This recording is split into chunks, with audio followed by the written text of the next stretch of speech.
तो फ्रेंड देखिपे मुझे suiting location में पहुँची जाइए जो बोबुटु भूतर सुटिंग लोकेशन सनातन पिंगुआ घर पाखे जो ये ताल मेन सुटिंग ये आरंभ होता दीर्घ 10 ରୁ 15 दिन यही जगह सुटिंग लोकेशन चली बाबूसान और अपराजिता महाती और सबू समस्त कलाकार को यही जगह सुटिंग लोकेशन चलता एवं तांकर किसी असुविधा रही जोटा कि घर मालिकंर किसी अभियोग थिला किसी तांकर असुविधा रही एवं वास्तव में ता सत्य कि मिछ आम तो जानू आम घर भीतर को जीवा ओनर सहित कथा हाँ तांकर वास्तव में कौन कौन सब क्षति होती पैसा बाबद किसी कौन कथा होते कि नहीं आम ता विषय डिस्कसन करवा।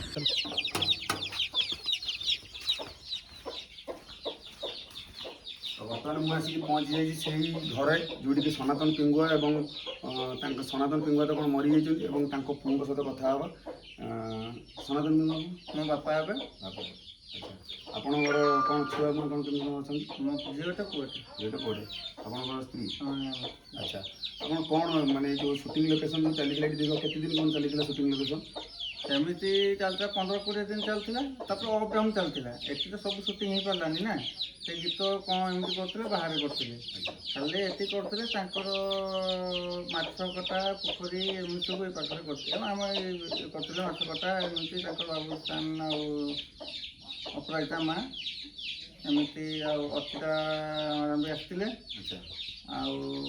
आम जी भूत होते कौन मंदाकिनी मैडम आसते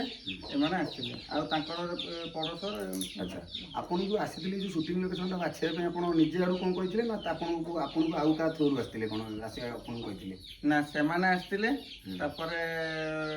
डायग्राम देखीदेली आमर एमती घर एमती माने आमर माने प्रॉपर्टी जो थी माने ठीक प्रॉपर्टी थी से ही करें अन्य जगह सेमती कौन करें कि भड़ा एमती कौन करोगे सेमती कहली भल है आसती सुटिंग एमती मुझे पचारि आमर आनंदपुर आम कुकुरा पचारे आम एमती बाबूसान सुटिंग करमती कौन बाबूसान आसो तुम घर को ये जंगल भर को एमती भी कहते माने इंगित कले मत आसो न आसो किए जानी तो भाई आपन जो घर सुटिंग है दीर्घ 10-15 दिन जो सुटिंग होता सुटिंग है भितर आप सहित पैसा मैसा कौन डिल होते कि आम 15 दिन सुटिंग करूँ आम एति आपको अर्थ आकार देवु कौन आप सहित कथा विषय हाँ कथा मुझे कहली आप खर्चरा देवे खुशी देवे आमर गाँव हूँ माने मत भी लोक मैं पचारिक मुझे करी ना से घर भी कथा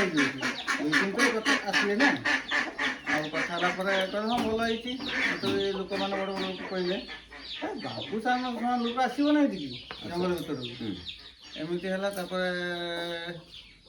पचारे कहले के पैसा कौन कौच पैसा पतर किसी ना तुम खुशी जहाँ दे पार है तो जहाँ दे पार आम घर जो नष्ट हम कि कौन हम एग्रीमेंट तो मुझे करे ना आप करूँ लास्ट देखिक माने मझे कथा माने सेमती कथा है कथा ही सारा पर से गले आसिले पड़ोसर एमती राति आसते सर आसते कहले पड़ोसर आसती से रास्ता कम हो से बात आस तो बर्तमान मो कह कथा आपणकर जो घरटा भर जो सुटिंग टोटाल चली भर आप कौट रोते कौन ये रोसे रूम रोती सुटिंग बेलू मुझे जंगल पर शोली अच्छा से गला बेले आपको किसी कहीकि जाइए ना किसी कही ना आपको से पलि ऑटोमेटिक माने मूवी सैला से ऑटोमेटिक पलि ऑटोमेटिक पलि तो आप देखिपे दुख जोटा कहते कि से आसते ये सुटिंग कले 10-15 दिन जावासिया करते आसिक यही जगह सब सुटिंग करते सुटिंग करके पुणी से किसी को जन ना ओनर को पलि पैसा किसी आपको किसी टोटाल किसी टंका देना ना देना से गला बेलू मुझे ज्वर पड़ी अच्छा से मना करते आज आसनी बोली जबरदस्ती मो स्त्री भी नथिले भी नी मैंने पशि जाइए लास्ट दिन जो सुटिंग होता से मत फोन कर बारंबार फोन कले आसी मैं कहली डायरेक्ट कहली आमर एटा सेटा भांगी आमी सेमती जाल पार मो हजे मो काठ जाइल मो टाइल भांगिल एमती कहला मत घर द्वारा मानसिक पांचक भी होता आप तो कहते मानसिक कर भल सुटिंग माने भल फिल्म डेभलपमेंट करू बोली सेटा भी एमती कौन देले नहीं तापर से मत कहले लास्ट दिन गुरुवार थे ना कि हाँ लास्ट दिन है ଆଚ୍ଛା ଆଉ କହିଲେ ଏକାବେଳେ କଥା ହବ ଆଉ ଆମେ ଏକାଠି କଥାବାର୍ତ୍ତା କରେଇବୁ ତାପରେ ଆମେ ଯିବୁ ଆଉ ଆଜି ତ ଲାଷ୍ଟ ଟାଇମ୍ ଏମିତି କହିଲେ। ଆପଣ ଗଲାବେଳେ କେତେ ଟଙ୍କା କ'ଣ ଦେଇଥିଲେ ଆପଣ? 4,000 ଟଙ୍କା ଦେଇଥିଲେ। 4,000 ଦେଇଥିଲେ। ହଁ 3,000 ଦଉଥିଲେ ମୁଁ କହି ମତେ ଆଉ 1,000 ଟଙ୍କା ଦେଲେ ଯେ 4,000 ଟଙ୍କା ଦେଇଥିଲେ। 4,000 ଟଙ୍କା ଦେଇଛନ୍ତି। ତ ଦେଖିପାରୁଥିବେ ଘରର ଯେତିକି ସବୁ ଜିନିଷ ଏଠି ପୂଜା ହେଉଥିଲା, ଏଠି ଅପରାଜିତା ମାଛ କାଟୁଥିଲେ, ଏଠି ରୋଷେଇ ହେଉଥିଲା, ଆଉ ଏଇପଟେ ତାଙ୍କର ଟାଇଲ ବାଟେ ଯେଉଁ ବାବୁସାନ ଯାଉଥିଲେ ଭାଙ୍ଗିକି ଏଇପଟେ ତାଙ୍କର ଭାଙ୍ଗି ବି ମଧ୍ୟ ଯାଇଛି। ତାଙ୍କର ଟାଇଲ ମଧ୍ୟ ରହିଥିଲା ଯେଉଁଠିକି ତାଙ୍କର ଘର ଛାଇଥାନ୍ତେ, ତେଣୁ ତାଙ୍କର ପ୍ରୋଗ୍ରାମ ପାଇଁ ସେ 15 ଦିନ ବନ୍ଦ କରିଥିଲେ। ତାଙ୍କର କ୍ଷୟକ୍ଷତି ବହୁତ, ମାନେ ଯାହା ବି କଲେ ଗୋଟେ ସୁଟିଂ ହେଇଛି ତାଙ୍କୁ କହିକି ଯିବା କଥା ଥିଲା, ତାଙ୍କୁ କିଛି ଜଣେଇ ନାହାନ୍ତି। ମାତ୍ର 4,000 ଟଙ୍କା ଦେଇଛନ୍ତି ଅର୍ଥ, ସିଏ ତାଙ୍କୁ ପୁଣି ଜଣେଇ ବି ନାହାନ୍ତି ଓନରଙ୍କୁ, ସେ ମନେ ମନେ ପଳେଇଛନ୍ତି। ତାଙ୍କର ଜ୍ୱର ହେଇଥିଲା, ତାଙ୍କର ବର୍ତ୍ତମାନ ଅସୁବିଧା ଘର। ମୁଁ ଏତିକି କହିବି, ଆପଣଙ୍କର ତ ଫିଲ୍ମ ସୁପରହିଟ୍ ହେଇଛି ବକ୍ସ ଅଫିସରେ, ଓଡ଼ିଆ ଚଳଚ୍ଚିତ୍ର ମୁଭି। ଯଦି ଆପଣ ଦେଖିପାରୁଥିବେ ଆପଣ ପୁଣି ତାଙ୍କ ପାଖକୁ କିଛି ଆସିକି ଅର୍ଥ ଦାନ କଲେ ଆମେ ବହୁତ ଖୁସି ହେବୁ। ଏବଂ ମୁଁ ଅନୁରୋଧ କରିବି, ଆପଣ ଯେଉଁ ଭାଙ୍ଗି ଯାଇଛି ଯେଉଁ ଟାଇଲ, ମାନେ କ'ଣ କେମିତି କ'ଣ ଭାଙ୍ଗି ହେଇଗଲା ଏଇଟା ସବୁ? ସେମାନେ ଡିଆଁ ମାରିଥିଲେ ଉପରେ। ମାନେ ବାବୁସାନ ବାବୁସାନ ହେଇକି ଡେଉଁଥିଲେ ନା, ଆଚ୍ଛା ଡେଉଁଥିଲା ବେଳକୁ ମାଡ଼ିକିନା ସବୁ ଭାଙ୍ଗି ଦେଇଥିଲେ। ଭାଙ୍ଗି ଦେଇଥିଲି। ହଁ ସବୁ ମାନେ ଏଇ ସାମ୍ନାରେ ସେଇଦିନ ସେଇ ରୋଷେଇ ରୁମ୍ ଆମକୁ କାଢିକି ଗୁହାଳ ଘରେ ଶୋଇଥିଲା ଆମ ଛୁଆ ପିଲାଙ୍କୁ। ଦେଖିପାରୁଥିବେ ଶୋଇଥିଲୁ ରାତିର ଅଧା ରାତିରେ ଆମକୁ ଉଠେଇକିନା ଏଇ ଭୂତ ଘରେ ଶୋଇଥିଲେ। ଭୂତ ଘରେ ବି ଏମିତି କଙ୍କାଳ ମଙ୍କାଳ ଥିଲା ସବୁ। ମୁଁ କହିଲି ନା ସେଇ ମୋ ଶୋଇଲେ। ଛୁଆ ପିଲା ଅଛନ୍ତି, ମୁଁ ଉଠି ପାରିବିନି, ଆମେ ଏଠି ଶୋଇବୁ। ନାଇଁ ଖପର ଫପର ପଡିବ, ଭାଉଜ ଆଉ ଚାଲ ସେ ଘରେ ତମେ ଶୋଇବ। ପୁଣି ଏଇ ଭୂତ ଘରେ ଆମକୁ ଶୋଇଦେଲେ। ଏଇଟା ତାଙ୍କର ଦେଖିପାରୁଥିବେ ଏଇଟା ତାଙ୍କ ଭୂତ ଘର ମଧ୍ୟ ଥିଲା। ଏଇଠି ତାମାନେ ସେମାନେ ସୁଟିଂ କରିବା ପାଇଁ, ମାନେ ତାଙ୍କ ସ୍ତ୍ରୀ ଛୁଆ ପିଲାଙ୍କୁ ଆଣିକି ସିଏ ତାଙ୍କ ଶୋଉଥିବା ଘରେ ନ ଶୋଇକି ତାଙ୍କୁ ଗୋଟେ ଗୁହାଳ ଘରେ ଶୋଇଲେ।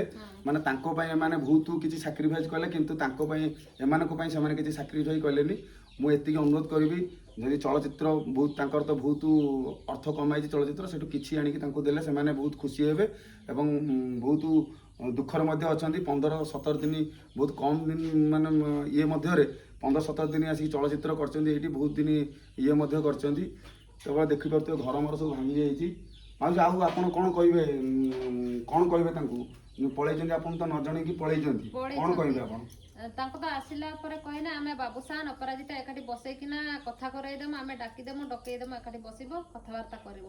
ଲାଷ୍ଟରେ ସେଟା ବି ହେଇପାରିଲା ନାହିଁ। ତାଙ୍କର ତ ଲୁଚି ଲୁଚି ପଳେଇଲା, ଆମେ ତାଙ୍କୁ ପାଇବୁ ଯେ କଥା ହବୁ। ମାନେ ଆପଣଙ୍କୁ ଆଶା ଦେଇ ଦେଇଛନ୍ତି କିନ୍ତୁ କିଛି ନିରାଶ କରିକି ଗଲେ, ହଁ କିଛି ଜଣେଇ ନାହାନ୍ତି ଆପଣଙ୍କୁ, ସେ ଅଟୋମେଟିକ ତାଙ୍କ ପଳେଇଛନ୍ତି। କହିବା ଅନୁସାରେ ତ ଆମେ ରହିଯାଇଛି ବୋଲି ଏତିକିଟା ହେଇଯାଇଛି ଆମର। ନହେଲେ ଆମେ ଥାର୍ଡ ନୂତନ ମଝିରେ। ମାନେ ସେ ତାଙ୍କୁ ସବୁବେଳେ କହିଲେ ଆମେ ଦବୁ, ଯାହା ହେଇଛି ତମର ସବୁ ମାନେ ଲିଷ୍ଟ କରିକି ରଖିଥାଅ, ଯାହା ଭାଙ୍ଗିଛି ଗାଁରେ ବି ବହୁତ ଜିନିଷ ଆଣିଛନ୍ତି ଆଚ୍ଛା ଆଚ୍ଛା ଆମକୁ କହୁଛନ୍ତି। ସେଭଳିଆ କହିଲେ ଆମେ ଲିଷ୍ଟ କରିକି ରଖିଲୁ, କଣ ସେମାନେ ପାଇଲେ ସିନା ଆମେ ମାନେ ଗାଁରେ ବି ବହୁତ ଜାଲ ବାଲ ଏମିତି ଟ୍ରେ ଫ୍ରେ ଆଣିକି ସବୁ ଆମକୁ କହୁଛନ୍ତି ସେଗୁଡା। ମାନେ ଜିନିଷ ପତ୍ର ସବୁ ଆପଣଙ୍କ ପାଖରୁ ଜିନିଷ ସବୁ ନେଲେ, ସବୁ ଜିନିଷ କଲେ। ସେ ଯୋଉ ଘରଟା ଯୋଉ ଭାଙ୍ଗି ଯାଇଛି ବାହାର, ସେଟା କ'ଣ? ସେଟା ଗୁହାଳ ଘର ତାଙ୍କର ଥିଲା। ଭାଙ୍ଗିଗଲା ନା ଭାଙ୍ଗି ଦେଇକି ପଳେଇଯିବେ? ନାଇଁ ଏଟା ଭାଙ୍ଗିଲା, ବର୍ଷାରେ ଭାଙ୍ଗିଗଲା।